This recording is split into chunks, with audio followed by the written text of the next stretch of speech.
Déan the cairde, agus fáilte roimh ais, heag féile, Earraigh bhil líne. Seo ceacht a hocht. Ceacht a hocht. Ocht, ceacht a hocht. Imseir. Imseir. Weather. The weather on imseir. Dé mar tá imseir. Dé mar tá on imseir. Dé mar tá imseir. Dé mar tá imseir. Dé mar tá on imseir. Dé mar tá imseir. Gamai. Gamai. Che. Che. Che. Che. La che. A warm day. La fuair. Oh, tá sé fuair. Fuair a muoich outside. A muoich. Tá sé fuair. Fuair. Fuair. Okay. Tá sé chuirfidh. Tá sé chuirfidh. Tá sé chuirfidh. Tá sé chuirfidh. Tá sé chuirfidh. Right now, tá sé chuirfidh. Raining.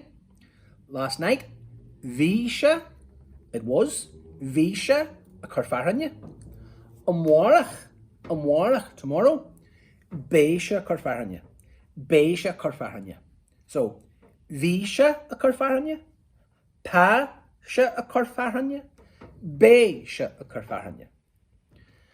Se gaofuair. Tá se gaofuair aniu. Lá gaofuair a windy day. Tá lá gaofuair on. Or lá gaoach. You might hear both. So tá lá gaoach on. It's a windy day. Tá lá gaofuair on. Gaoach, gaofuair. Agus lá shaka. Lá shaka means there's frost. Okay? Tá sé chuir shaka. Literally, it is freezing. Oíche haka, a frosty night. Mhaidin haka, a frosty morning.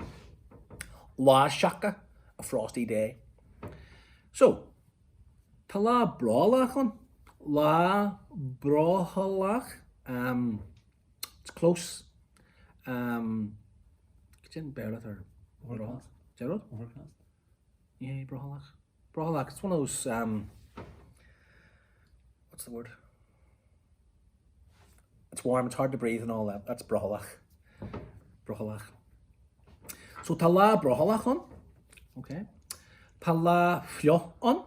Lá fio. Lá fio. And you might want to say to the children, Conne ma's and lochlach. Conne ma's and lochlach. Stay away from the wet, as in a slotan, maybe a puddle of water. Conne ma's and lochlach. Conne ma's and lochlach. Get out of the rain, get out of the wet. Okay? So an imseir. So a chuir it's snowing. A chuirfidh, raining. Tá sé stealú boistí, it's lashing down, raining heavily. Tá sé stealú. Agus tá lá chiramon. Tá lá chiramon, it's a dry day. Níl sé chuir. It's not raining, níl sé chuir. And you might want to say as well, tá tirzil one.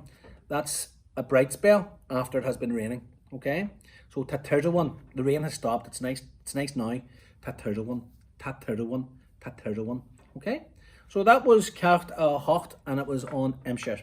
And I hope you got a few new phrases there as well. Okay? So, slán!